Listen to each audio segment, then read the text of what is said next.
నమస్కారం అండి. మనం ఇప్పుడు ఉమాబాల చుండూరు గారు వ్రాసిన ఓ తండ్రి తీర్పు అనే కథను విందామా? అడ్వకేట్ దగ్గరికి వెళ్ళాడు రాజారాం. వెళ్ళాక ఆయన చెప్పారు, మీ అబ్బాయి దగ్గర నుంచి మెయిల్ వచ్చిందండి. అలా ఎలా తీసుకుంటారు నిర్ణయం అంటున్నాడు. నేను మిమ్మల్ని తప్పుగా గైడ్ చేస్తున్నానట. అతను నాకంటే పెద్ద లాయర్ దగ్గరికి వెళ్తాడట. మీకు ఈ విషయం చెప్పాలనే రమ్మన్నాను అన్నారు అడ్వకేట్ కృష్ణకిషోర్. నిన్న నాతో కూడా ఫోన్ చేసి మాట్లాడాడు. ఈ వయసులో ఇలాంటి పని ఏమిటి అని నిలదీశాడు. నేను నా ఇష్టం, నేనేమైనా చేస్తానని గట్టిగానే చెప్పాను. కోపంతో ఫోన్ కట్ చేశాడు. ఏమంటారు కృష్ణగారు, నేను చేసింది న్యాయపరంగా వీగిపోదుగా అడిగాడు రాజారాం. నేను అన్నీ రిఫర్ చేసి నా సీనియర్స్ సలహా అడిగే మీ విషయంలో ముందుకు వెళ్ళాను. మీకు కోర్టు ఆర్డర్ కూడా ఇచ్చింది కాబట్టి మీరు నిశ్చింతగా ఉండొచ్చు. ఇంతకీ అమ్మాయి ఎలా ఉంది అడిగారు అడ్వకేట్. బాగుందండి, మాకు కూడా ప్రశాంతంగా ఉంది. వెళ్ళొస్తాను అని లేచి షేక్ హ్యాండ్ ఇచ్చి బయలుదేరాడు రాజారాం. ఇంటికి వెళ్ళి భార్యకి విషయం చెప్పి, నేను బట్టలు మార్చుకొస్తాను, అన్నం పెట్టు అని లేచాడు. అన్నం తిని కాసేపు పడక కుర్చీలో నడుము వాల్చాడు. రాజారాం తల్లిదండ్రులది మధ్యతరగతి కుటుంబం. 2 మగపిల్లలు, 1 ఆడపిల్ల. ఈయన రెండోవాడు. పెద్ద కొడుకు వ్యవసాయం చూసుకునేవాడు. రాజారాం ఆ రోజుల్లో బిఏ పాస్ అయ్యి తండ్రి సలహా మీద బీఈడీ ట్రైనింగ్ అయ్యాడు. తరువాత శ్రీకాకుళంలో టీచర్గా ఉద్యోగం వచ్చింది. తాత్కాలికంగా తండ్రికి సహాయంగా మారినా జీవితంలో పైకి రావాలనే తపనతో ప్రైవేట్గా ఎంఏ చేసి కాలేజీలో లెక్చరర్గా ఉద్యోగం సంపాదించాడు విజయనగరంలో. తరువాత శారదతో పెళ్లి జరిగింది. కొడుకు పుట్టాడు. మహాదేవ్ అన్న పేరు పెట్టారు. తర్వాత ఎందుకో మళ్ళీ పిల్లలు కలగలేదు. కొన్నాళ్లకు రాజారాం ప్రిన్సిపాల్ అయ్యాడు. హైదరాబాద్ బదిలీ అయింది. అప్పటికి కొడుకు 10వ తరగతి పరీక్షలు రాశాడు. హైదరాబాదులో మంచి కాలేజీలో చేర్చారు. స్వతహాగా తెలివితేటలు ఉన్నవాడవడంతో మహాదేవ్ చెన్నైలో ఐఐటీలో సీటు సంపాదించుకున్నాడు. అప్పటికి రాజారాంకి ఇంకో 4 ఏళ్ళు సర్వీస్ ఉంది. మహాదేవ్ చదువు, ఆయన ఉద్యోగం ఒకేసారి పూర్తయ్యాయి. మహాదేవ్కు క్యాంపస్ ఇంటర్వ్యూలో మంచి జాబ్ వచ్చినా మంచి యూనివర్సిటీలో ఎయిడ్ రావడంతో ఎంఎస్ కోసం అమెరికా వెళ్ళాడు. ఈలోపు ఒక సంఘటన జరిగింది. రాజారాం రిటైర్ అవడానికి 2 నెలల ముందు ఆయన కాలేజీలో పనిచేసే ఇంగ్లీష్ లెక్చరర్ గుండెపోటుతో మరణించారు. అప్పుడు ఆయనకు రావాల్సిన మొత్తం చనిపోయిన ఆయన కుటుంబానికి ఇవ్వడానికి రాజారాం 1-2 సార్లు వాళ్ళ ఇంటికి వెళ్లాల్సి వచ్చింది. చనిపోయిన ఆయనకి ఇంకా ఓ 4 ఏళ్ల సర్వీస్ ఉంది. పేరు భానుప్రకాష్. భార్య టీచర్గా పనిచేస్తోంది. ఒక కూతురు, కొడుకు. కూతురు ఇంజనీరింగ్ అయిపోయి హెచ్సిఎల్లో ఉద్యోగం చేస్తోంది. కొడుకు అప్పుడే ఇంజనీరింగ్లో చేరాడు. భానుప్రకాష్ గారిది పద్ధతైన సంసారం. కూతురు కూడా చూడటానికి లక్షణంగా ఉండడమే కాదు, సౌమ్యంగా, బాధ్యతగా అనిపించింది. అలా ఆయన సంసారాన్ని చూశాక రాజారాంకి మెరుపులా ఒక ఆలోచన వచ్చింది. శారదా, భానుప్రకాష్ గారి అమ్మాయిని చూస్తే నాకు ఆలోచన వచ్చింది. అమ్మాయి చక్కగా ఉంది, మంచి కుటుంబం, చక్కని సంస్కారవంతుల పెంపకం. మన మహీకి ఆ అమ్మాయిని అడిగితే ఎలా ఉంటుంది? వాడికి ఇంకో సంవత్సరంలో చదువు అయిపోతుంది, ఉద్యోగం ఎలాగూ వస్తుంది, ఎప్పుడైనా పెళ్లి చేయాలి కదా, ఏమంటావు అన్నాడు భార్యతో. మీరు అంతలా చెప్తున్నారంటే విశేషమే, కానీ అసలు మనం వాడి పెళ్లి గురించి అనుకోనే లేదే ఎప్పుడు అందావిడ. మనం కావాలనుకున్నప్పుడు మంచి సంబంధం దొరకొద్దు. రేపు ఆదివారం సాయంత్రం ఒకసారి వెళ్ళొద్దాం వాళ్ళింటికి, నువ్వు అమ్మాయిని చూడొచ్చు అన్నాడు రాజారాం. అనుకున్నట్టుగానే మర్నాడు సాయంత్రం వాళ్ళింటికి వెళ్ళారు. ఏదో పని మీద ఇటువైపు వచ్చి మిమ్మల్ని చూద్దామని ఊరికే వచ్చాం అని చెప్పారు. భానుప్రకాష్ గారి భార్య సులోచన సంతోషించింది. కూతురు స్వర్ణసీత టీ చేసి తీసుకుని వచ్చింది. టీ తాగుతూ భార్య వైపు చూశారు. ఆవిడ కూడా కళ్ళతోనే నవ్వింది రాజారాంని చూసి. ఆ అమ్మాయిని ఆఫీస్ వివరాలు, చదివిన కాలేజీ వివరాలు అన్నీ అడిగారు. కాసేపు కూర్చుని వాళ్ళను కూడా తమ ఇంటికి రమ్మని ఆహ్వానించి వచ్చేశారు. దారిలో అంది శారద, నిజమేనండి, అమ్మాయి కళగా బాగుంది, మనవాడికి సూట్ అవుతుంది, నెమ్మదిగా కదిపి చూద్దాం, దేవుడి దయ వలన అన్నీ కలిసి వస్తే మంచిదే అని మర్నాడే కొడుకుతో ఫోన్లో మాట్లాడారు. అసలు నేను ఇంకా ఆలోచించలేదు ఆ విషయం అన్నాడు మహి. ఇప్పుడు ఆలోచించరా, మంచి అమ్మాయి, మంచి ఫ్యామిలీ, నాకు అమ్మకు నచ్చింది, నీకు బాగా సూట్ అవుతుందని అనిపించింది, ఊరికే ఒక మాట నీ చెవిని వేద్దామని అన్నాడు రాజారాం. ఒక నెల రోజుల తర్వాత రాజారాం, శారద డైరెక్ట్ సులోచన గారింటికి వెళ్ళి, మాకు మీ అమ్మాయి నచ్చింది, మీకు ఇష్టమైతే మా అబ్బాయితో ఒకసారి మాట్లాడండి, ఇద్దరికీ నచ్చితే వచ్చే సంవత్సరం పెళ్లి చేద్దాం అని చెప్పి మహాదేవ్ ఫోటో, ఫోన్ నెంబరు ఇచ్చొచ్చారు. మహాదేవ్కి కూడా స్వర్ణ ఫోటో పంపించారు.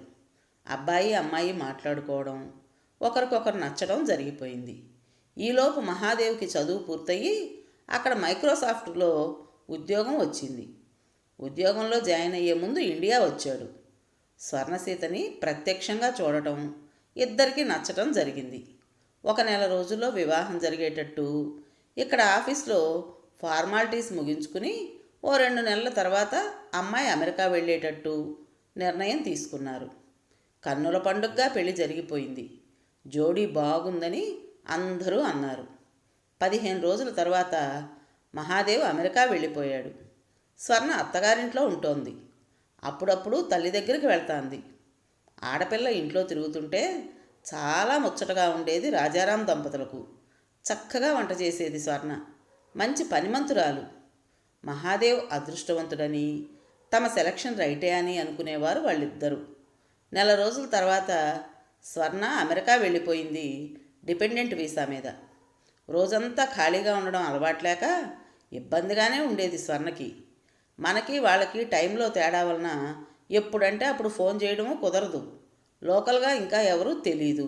జాబ్ చేద్దామన్నా డిపెండెంట్ వీసా మీద అక్కడ జాబ్స్ రావు. ఇక్కడ ఏమన్నా హయ్యర్ కోర్స్ చదువు, నీకు టైం పాస్ అవుతుంది, తర్వాత జాబ్ వస్తుంది ఇక్కడ చదవడం వలన అని చెప్పాడు మహి. సరేనంది స్వర్ణ. అక్కడ అకాడమిక్ ఇయర్ మొదలవడానికి ఇంకా 2 నెలలు ఉంది. 2 నెలల టైం ఉంది కదా, ఇండియా వెళ్ళు, 1-2 నెలల నుండి వచ్చేసావంటే రాగానే కాలేజీలో జాయిన్ అవ్వచ్చు. ఒక్కసారి జాయిన్ అయ్యాక మళ్ళీ వెళ్ళలేవు అన్నాడు మహాదేవ్. వచ్చి 4 నెలలు కూడా కాలేదు, తర్వాత వెళతాను అంది స్వర్ణ. ఇప్పుడు వెళ్ళకపోతే ఇంకో 2 ఏళ్ల వరకు వెళ్ళలేవు, వెళితే నీకు కొంచెం బెంగ కూడా తగ్గుతుంది అన్నాడు మహి. తను చెప్పిన దానిలో కూడా కొంత నిజం ఉందనిపించి సరే అంది స్వర్ణ. వారం రోజుల్లో టికెట్ కొని ఇండియాకి పంపించాడు మహి. ఇన్ని రోజుల తర్వాత తన వాళ్ళని చూడబోతున్నందుకు స్వర్ణకి చాలా సంతోషంగా అనిపించింది. ఎయిర్పోర్ట్కి అత్తగారు, మామగారు, తల్లి, తమ్ముడు అందరూ వచ్చారు రిసీవ్ చేసుకోవడానికి. అందరినీ చూసి కళ్ళల్లో నీళ్లు తిరిగాయి స్వర్ణకి. వాళ్ళని వాళ్ళ ఇంటి దగ్గర డ్రాప్ చేసి తమ ఇంటికి వెళ్ళిపోయారు రాజారాం దంపతులు. ఒక వారం పోయాక అత్తగారింటికి వచ్చింది స్వర్ణ. తను ఉన్నన్ని రోజులు రోజు ఏదో ఒక ప్లేస్కి వెళ్ళి రావడం, రాత్రి అందరూ బయట హోటల్లో భోజనం చేయడం సరదాగా గడిచిపోయాయి. అందరికీ తమ రొటీన్ లైఫ్లో కొంచెం బ్రేక్ వచ్చినట్టే అనిపించింది. స్వర్ణకు అటు ఇటు తిరగడంతో రోజులు గిర్రున తిరిగిపోతున్నాయి. నెల రోజులు అవుతుండగా ఇక్కడ కూడా విసుగనిపించసాగింది స్వర్ణకి. తిరిగి అమెరికా వెళ్ళిపోయి చదువులో పడితే బాగుండును అనిపిస్తోంది. అదే విషయం మహీకి చెప్పింది స్వర్ణ వచ్చేస్తానని. నేను చాలా బిజీగా ఉంటున్నాను, టికెట్ పంపుతాను వద్దు గాని, ఇంకొన్ని రోజులుండు అని చెప్పాడు మహి. పెళ్ళి కాకముందు పరిస్థితి వేరు, పెళ్ళయ్యాక పరిస్థితి వేరు. భర్త, తల్లిదండ్రులు ఇద్దరూ కావాలనిపించడం సహజం. కానీ ఇద్దరిలో ఎవరు అనే ఆప్షన్ వస్తే భర్త వైపే మొగ్గడం కూడా అతి సహజం. తిరిగి వెళ్ళిపోవాలనే కోరిక బలీయమైపోసాగింది స్వర్ణకి. ఈ మధ్య తన మెసేజ్లకి జవాబు రావడం లేదు, ఫోను ఆన్సర్ చేయడం లేదు మహాదేవ్. రాజారాంతో అదే చెప్పింది స్వర్ణ. మీరు ఫోన్ చేసి చెప్పండి మావయ్య, నాకు దొరకడం లేదు మీ అబ్బాయి, నాకు వెళ్ళిపోవాలని ఉంది అని. నేను కూడా కాల్ చేశానమ్మా, తీయలేదు. తర్వాతైనా చూసుకుని కాల్ చేస్తాడు తిరిగి. అలా కూడా చేయలేదు. నేను ఈరోజు రాత్రి మెయిల్ ఇస్తానమ్మా, నీకు కాల్ చేయమంటాను, అలాగే టికెట్ బుక్ చేయమంటాను అన్నాడు ఆయన. ఆయనకి కొంచెం వింతగానే ఉంది కొడుకు ప్రవర్తన. అన్నట్టుగానే కొంచెం ఘాటుగానే మెయిల్ ఇచ్చాడు. దానికి రిప్లై లేదు. 2 రోజులు చూసి మహి ఫ్రెండ్ మెయిల్ ఐడి ఉంటే దానికి మెయిల్ ఇచ్చాడు. అందరం కంగారు పడుతున్నామని, కొడుకు క్షేమ సమాచారం చెప్పమని. మర్నాడు పొద్దున్నే ఫోన్ వచ్చింది. వాళ్ళకి రాత్రి టైం అది. ఏంట్రా, ఏమైపోయావు? మాకు కంగారుగా ఉంది. స్వర్ణకి ఏడుపొక్కటే తక్కువ. ఏమైంది అన్నాడు రాజారాం. మహి చిరాగ్గా, ఏంటి డాడీ మీరంతా ఇంత గొడవ చేస్తున్నారు? ఫ్రెండ్స్లో కూడా నా పరువు తీస్తున్నారు. అంత బెంబేలు పడేంత ఏముంది? బిజీగా ఉండి కాంటాక్ట్లో లేను అన్నాడు. అదేంటి మహి, ఇది పెద్ద విషయం కాదా? ఒక పక్క నీ భార్యతో టచ్లో లేవు, మాతోనూ లేవు. ఆ అమ్మాయి నీ దగ్గరకు వచ్చేస్తానంటోంది. టికెట్ కొని పంపించు తొందరగా. అసలు ఒకసారి స్వర్ణతో మాట్లాడు అన్నాడు గట్టిగా. నాకు కొన్ని ప్రాబ్లమ్స్ ఉన్నాయి, కొంచెం టైం పడుతుంది. నేను చెప్తాను, మీరు చెప్పండి తనకి అని ఫోన్ కట్ చేశాడు. తల పట్టుకుని కూర్చున్నాడు కాసేపు ఆయన. వెంటనే కోడలికి ఫోన్ చేసి చెప్పాడు విషయం. కొన్ని రోజులు గడిచాయి. ఒక సాయంత్రం సడన్గా సులోచన వచ్చింది, చాలా ఆందోళనగా. అన్నయ్య గారు, ఇదేంటండి, నాకు చాలా టెన్షన్గా ఉంది. మీ అబ్బాయి స్వర్ణకి మెయిల్ ఇచ్చాట గంట క్రితం. మీకు కాపీ పెట్టాట, మీరు చూసారా అందావిడ. లేదమ్మా, ఇప్పుడే వాకింగ్ నుండి వచ్చాను, కంగారు పడకండి, నేను చూస్తాను అని ల్యాప్టాప్ ఓపెన్ చేసి చూశాడు. మొత్తం చదివి ఆయన మొహం కందగడ్డలా అయింది. పిచ్చెక్కింది వెధవకి అనుకుని మనసులో, ఏదో తప్పు జరిగిందమ్మా, నేను సరిదిద్దుతాను. నేను రాత్రికి మీ ఇంటికి వస్తాను. మీరు అమ్మాయి కంగారు పడకండి, అన్నీ సర్దుకుంటాయి అన్నాడు. మీరే మాకు దిక్కు అన్నయ్య గారు. పిల్ల ఏడ్చేడ్చి సొమ్మసిల్లిపోయింది అని కళ్ళు తుడుచుకుని లేచింది ఆవిడ. ఏమైందండి అంది శారద ఆదుర్దాగా. ఆ వెధవకి పిచ్చెక్కింది. ఎవరికి? ఇంకెవరు, మన పుత్రరత్నానికి. స్వర్ణకి మెయిల్ ఇచ్చాట. నాకు నువ్వంటే ఇష్టం లేదు, ఇద్దరం స్నేహంగా విడిపోదాం. ఈ రోజుల్లో ఇది చాలా కామను, నీకు తెలియందేముంది. నువ్వు మీ మమ్మీకి చెప్పు, నేను నా పేరెంట్స్కి చెప్తాను. నేను చేసింది తప్పే, సరైన నిర్ణయం తీసుకోలేకపోయాను. నీకు ఎంత డబ్బు కావాలంటే అంత డబ్బు ఇస్తాను, ఇద్దరం డైవోర్స్ తీసుకుందాం. ఈ నిర్ణయం తీసుకోవటానికి నాకు ఇంత టైం పట్టింది, సారీ అని రాసి నాకు ఒక కాపీ పెట్టాడు. పెళ్ళంటే ఆట, సింపుల్గా సారీ చెప్పి విడిపోవడానికి. మనం ఏమైనా దాచిపెట్టామా, బలవంత పెట్టామా? వాడు స్వర్ణను చూసి నచ్చిందని చెప్తేనే కదా ముందుకు వెళ్ళింది. ఇప్పుడు ఇలా మాట్లాడతాడా? నేను వదలను వాడిని. ఒక అమ్మాయికి అన్యాయం జరిగితే ఊరుకుంటానా? స్వర్ణ చేత విడాకులు ఇప్పించను. ఏం చేసుకుంటాడో చూద్దాం అన్నాడు ఆవేశంగా. రాజారాం కొడుక్కి ఫోన్ చేశాడు. ఈసారి వెంటనే ఫోన్ తీశాడు మహాదేవ్. చెప్పండి డాడీ అన్నాడు. బుద్ధుందిరా నీకు? ఏంటి, విడాకులు ఇస్తావా? నీకు ఇష్టమైతేనే కదా చేశాం. ఇప్పుడు ఇష్టం లేదంటే అర్థం ఉందా అన్నాడు కోపంగా. డాడీ, ఆవేశపడకండి, నా తప్పే. నేను పెళ్ళికి ఒప్పుకోవడం తొందరపాటే. సారీ చెప్తున్నాను కదా. ఆ అమ్మాయి నాకు ఇష్టం లేదు. నా వలన తనకు జరిగిన అన్యాయానికి నేను మూల్యం చెల్లిస్తాను. ఎంత కావాలో అడగండి. నేను ఇన్నాళ్ళు దూరంగా ఉండడానికి ఇదే కారణం. నిర్ణయం తీసుకోవడానికి నాకు టైం పట్టింది. ఇంకా చెప్పేయడం మంచిదని చెప్పేశాను. ఇవాళ రేపు ఇది కామన్ డాడీ. ఏదో పెద్ద ఘోరం జరిగిపోయినట్టు మాట్లాడొద్దు. అందుకే ఇప్పుడు నాలా తొందరపడకుండా ముందు కొంతకాలం కలిసి ఉండి ఇద్దరికీ సరిపడుతుంది అనుకుంటేనే పెళ్లి చేసుకుంటున్నారు. లేకపోతే ఫ్రెండ్స్లా విడిపోతున్నారు అంటుండగానే, షటప్ మహి, ఇంకో మాట మాట్లాడకు కోపంగా అరిచాడు రాజారాం. అంత అడ్వాన్స్డ్ అయిపోయావా? పెళ్లి చేసుకుని 3 నెలలు కలిసి ఉండి నచ్చలేదంటావా? ఏదో ఒక వంకతో భార్యని ఇండియా పంపించేసి నాటకాలు ఆడతావురా? నేను ఎంతోమందికి చదువు చెప్పాను, మంచి చెడు చెప్పాను. కానీ నా ఇంట్లోనే విషపురుగు పెరుగుతోందని గమనించుకోలేదు. నువ్వు అడగగానే నీకు విడాకులు వచ్చేస్తాయనుకుంటున్నావా? రాకుండా నేను చేస్తాను. స్వర్ణకి మేమున్నాం, ఏమనుకున్నావు అనేసి మహి డాడీ డాడీ అంటున్నా ఫోన్ కట్ చేసేశాడు కోపంగా. స్వర్ణ వాళ్ళ ఇంటికి వెళ్ళి, నువ్వేమీ వర్రీ అవ్వద్దమ్మా, వాడు అడిగితే విడాకులు ఇచ్చేస్తామా ఏంటి? నీకు మేమున్నాం, నువ్వేమీ అధైర్యపడకు, నీ జీవితాన్ని చక్కదిద్దే బాధ్యత మాది అని రాజారాం అంటుండగానే, వద్దు మావయ్య, నువ్వంటే ఇష్టం లేదు అంటున్న వ్యక్తితో నేను కూడా జీవించలేను. ఏదైనా కారణం ఉంటే ఆ కారణం సహేతుకమైనా కాకపోయినా సర్దుకుపోవచ్చు. కానీ నువ్వు వద్దు, నాకు ఇష్టం లేదు అని మొహం మీద చెప్పినప్పుడు అంతకంటే అవమానం ఉంటుందా? నేను పెళ్ళికి ముందు తరువాత ఒకేలా ఉన్నాను. నా ఉద్యోగం వదిలేసి మీ అబ్బాయితో బతకడానికి అంత దూరం వెళ్ళాను. కొద్ది రోజులకు తనే నన్ను మభ్యపెట్టి చదువు అది అని కబుర్లు చెప్పి కొద్ది రోజులే అంటూ ఇక్కడికి పంపించాడు. ఇప్పుడు సింపుల్గా సారీ చెప్పి నువ్వెంత కావాలంటే అంత డబ్బిస్తానంటాడా? ఏమనుకుంటున్నాడు నన్ను? మీరంటే నాకు రెస్పెక్ట్ మావయ్య, అత్తయ్య, కానీ అతన్ని మీరు ఎలాగో కన్విన్స్ చేసినా నాకు అతనితో బతకడం ఇష్టం లేదు. గౌరవంగా ఉద్యోగం చేసుకుంటూ నా బతుకు నేను బతుకుతుంటే మీరే వచ్చి అడిగారు. అమ్మ ఒంటరిది, మంచి సంబంధం అంటోంది. నేను చేసుకుంటే అమ్మకు బాధ్యత ఉండదనే అనుకున్నాను తప్ప ఇలా ఊహించలేదు అంది స్వర్ణ. నువ్వు చెప్పింది నిజమే. ఆత్మాభిమానం ఉన్న అమ్మాయి ఎవరైనా నీలానే మాట్లాడుతుంది. మేము చాలా దురదృష్టవంతులం తల్లి, నీకంతా మంచే జరుగుతుంది. వాడు కాదన్నా మాకు నువ్వు ఆప్తురాలివే. మేము నీకెప్పుడూ అండగా ఉంటాం, మమ్మల్ని క్షమించండి అని చెప్పి అక్కడి నుంచి వచ్చేశారు. స్వర్ణ డైవోర్స్కి అప్లై చేసింది. పరస్పర అంగీకారంతో కాబట్టి తొందరగానే వచ్చేశాయి విడాకులు. ఒక్క పైసా కూడా భరణంగా తీసుకోలేదు స్వర్ణ. తర్వాత తను పనిచేసిన కంపెనీలోనే తిరిగి ఉద్యోగంలో చేరిపోయింది.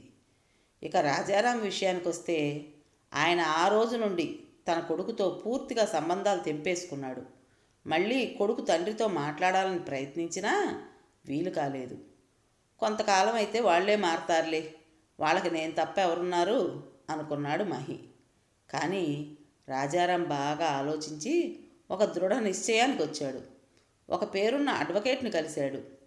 తను ఎందుకు వచ్చాడో, తన నిర్ణయం ఏంటో చెప్పగానే ఆయన మొదట చాలా ఆశ్చర్యపోయాడు. మీరు మీ శ్రీమతితో కలిసి బాగా ఆలోచించుకుని వచ్చారా? ఒక్కడే కొడుకు అంటున్నారు అన్నాడు ఆ లాయర్ సందేహంగా. నాకు అర్థమైంది లాయర్ గారు మీ సందేహం. తర్వాత నా ఆలోచన ఇది అని చెప్పాడు ఆయనకి. అవునా, ఈ ఏజ్లోనా అని మళ్ళీ ఆశ్చర్యపోయారు ఆయన. ఇక లాభం లేదని జరిగింది మొత్తం పోసగుచ్చినట్టు వివరంగా చెప్పాడు రాజారాం. అంతా విని ఆయన చాలా ఇంప్రెస్ అయ్యారు. తప్పకుండా మీ కేసు తీసుకుని న్యాయం చేస్తానని మాటిచ్చారు. అలాగే ఎంతో శ్రద్ధగా పనిచేసి ఇచ్చిన మాట నిలబెట్టుకున్నారు లాయరు. ఆ కేసు గురించి, తీర్పు గురించి పేపర్లో ప్రకటించి మహాదేవ్కు ఒక కాపీ పంపించారు. రాజారాం ఆ పేపర్ తీసుకుని స్వర్ణ ఇంటికి వెళ్ళి అంతా చెప్పి పేపర్లో ప్రకటన చూపించారు. అది చూసిన స్వర్ణ కళ్ళనీళ్ల పర్యంతమైంది. పైకి ఊరికే సానుభూతి చూపిస్తున్నారేమో అని లోపల ఎక్కడో ఉన్న చిన్న అనుమానం కూడా పటాపంచలైపోయింది. కళ్ళనీళ్ళు ఆగలేదు. రాజారాం కాళ్ళకి దండం పెట్టింది. నోట మాట రాలేదు. తర్వాత ఆయన చెప్పిన ఆలోచనకి ఒప్పుకోలేదు. కానీ ఆయన స్వర్ణకి వివరించి చెప్పి ఇదే సరైన నిర్ణయం అని నచ్చజెప్పాక ఒప్పుకుంది. ఇది ఇంతవరకు జరిగిన విషయం. ఈలోపు ఉరుములేని పిడుగులా ఊడిపడ్డాడు మహాదేవ్. రావడం ఆ ప్రకటన వచ్చిన న్యూస్ పేపర్ని నేలకేసి కొట్టి, ఏంటిదంతా, మీకు మతుండే చేస్తున్నారా? ఈ ఏజ్లో మీరు చేయాల్సిన పనులేనా అని అడిగాడు కోపంగా. రాజారాం చాలా ప్రశాంతంగా, ఏ విషయం నువ్వు మాట్లాడుతోంది అని అడిగాడు. అదే ఈ పేపర్లో విషయం, ఆ అడ్వకేటు నాకు పంపిన జడ్జిమెంట్ కాపీ. ఇవన్నీ ఏంటి అని అడిగాడు. అవన్నీ చదివితే నీకు అర్థమయ్యే ఉండాలే, చాలా తెలివైన వాడివి కదా అన్నాడు రాజారాం. ఇప్పుడు నన్ను మీరు మీ కొడుకును కాదు అనుకుంటే కాకుండా పోతానా? ఎందుకు కాకుండా పోవు?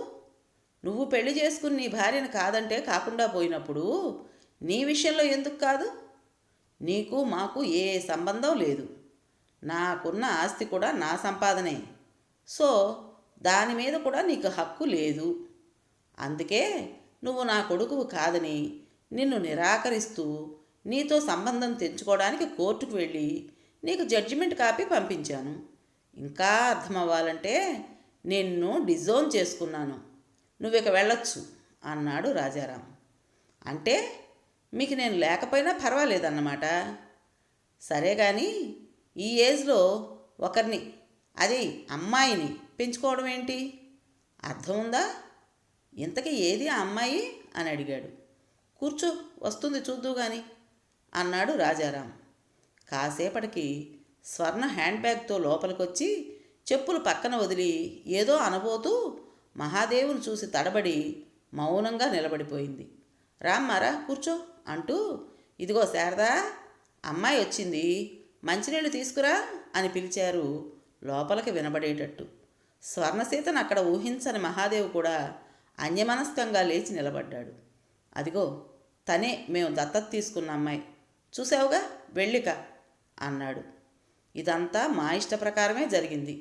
బంగారం లాంటి ఆ సీతమ్మ తల్లిని దత్తత తీసుకోవడం మా అదృష్టం. దేవుడు కొన్ని అదృష్టాలను తీసేసుకున్నా కొన్ని ఇస్తాడు అనగానే, అంటే ఈవిడ మిమ్మల్ని చూస్తుందా మీ చివరి దశలో అన్నాడు మహాదేవ్ వ్యంగ్యంగా. అవును, ఆ అమ్మాయి మీద మాకు నమ్మకం ఉంది. అన్నట్టు మా అమ్మాయికి మంచి సంబంధం చూసి పెళ్లి కూడా చేస్తాం చెప్పాడు రాజారాం. అంటే ఈవిడ ఇంకో పెళ్లి చేసుకుని కూడా మిమ్మల్ని కనిపెట్టుకుని ఉంటుందన్నమాట అన్నాడు మహాదేవ్. ఖచ్చితంగా. మా భవిష్యత్తు గురించి మాకు అస్సలు బెంగలేదు. నువ్వు ఎంత తొందరగా వెళితే అంత మంచిది. మళ్ళీ రాకు ఎప్పుడు అన్నాడు రాజారాం. మహాదేవ్ విసురుగా వెళ్ళిపోయాడు. శారద, రాజారాం నిస్సత్తువుగా కూర్చుండిపోతే స్వర్ణ వాళ్ళ దగ్గరకు వెళ్ళి ఇద్దరి భుజాల మీద చేతులు వేసింది. ఆ స్పర్శలో ఎన్నో అర్థాలు బోధపడ్డాయి వాళ్ళకి. విన్నారు కదండి. మరి ఈ కథ మీకు నచ్చిందా? నచ్చినట్టయితే లైక్ చేసి మరో నలుగురికి షేర్ చేయండి. అలాగే ఈ కథ పైన మీ విలువైన అభిప్రాయాన్ని కామెంట్స్ రూపంలో తెలియజేస్తారు కదూ. ఇటువంటి మంచి మంచి కథల కోసం మన ఛానల్ని కొత్తవాళ్ళు తప్పకుండా సబ్స్క్రైబ్ చేసుకోండి.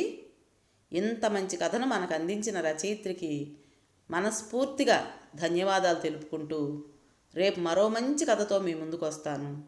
అప్పటి వరకు ఉంటానండి.